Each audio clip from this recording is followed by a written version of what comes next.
Ohio began recreational sales on Tuesday, August 6th, and we got up with Charlie Bachtell, CEO of Cresco Labs, at the Wintersville store of Sunnyside.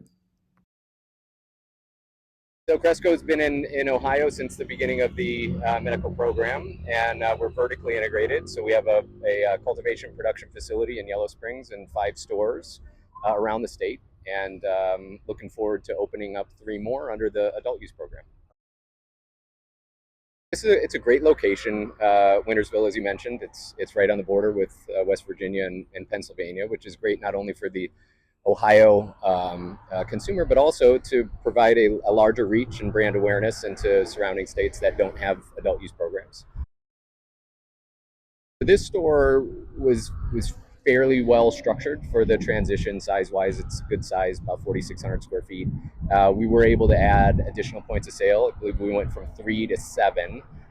Couldn't do a sort of full transition approach to it because it would have delayed getting the approval if it was under construction at the time. So we may have some more CapEx in our future to make sure that this is optimized for adult use. Ohio obviously hasn't gone fully AU. They're still developing some of the rules. Do you want to touch on any of the differences that we're seeing right now in this moment, and hopefully where we'll see it after the AU rules are finalized? Sure. I mean, I can tell you as of right now, there's very little difference at all, except for you do not need to be a registered patient to access the inside of the facilities. But as far as product assortment, sizing, packaging, none of those things have changed. A good way to think about it is we're operating pursuant to the medical structure, but we're allowed to let non-patients into the door so they can shop. So looking forward to those rules getting finalized. I think you can tell even from as exciting as the launch day is here, you're not going to see much from a publicity standpoint because that's not allowed under the medical rules. So as the adult rules get finalized, you'll be able to see a more traditional retail experience and look and feel. What makes Sunnyside different than other dispensaries? There's quite a few things.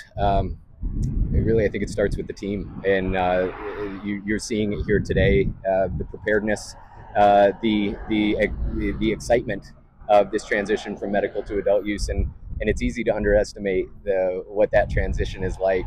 But the team is not only prepared for it, but just fired up and ready to welcome more people to access cannabis, and really excited about it.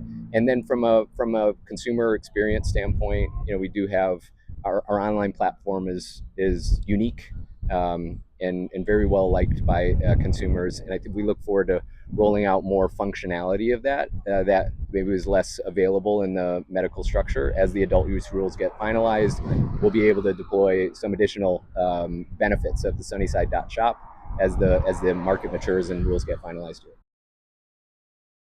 I think the lessons learned include just the general lessons learned to be prepared for anything that could happen. There's always, whether it's in your control or outside of your control, there's third-party provider issues that'll pop up. I think we had an issue with one of our third-party service providers until 6:58 this morning when the first sale was supposed to happen at 7. So just being prepared for what can go wrong has a high chance of going wrong. But also it's understanding that different consumer who's been looking forward to experiencing legalized cannabis for 20, 30, 40, 50 years. Yeah. And so welcoming that consumer into the retail experience is it's one of not only the great benefits of being part of these program transitions, but also a wonderful set of experience to bring from state to state as they transition. I give a lot of credit to the legislators and regulators in the state of Ohio for understanding the importance of, once a law is passed, getting the program launched as soon as possible, even if everything isn't quite ready. So I really appreciate the understanding, and want to give a giant thanks to all of our team members in the state for being prepared for today. It's wonderful being a part of history. Glad I could be here to be a part of it.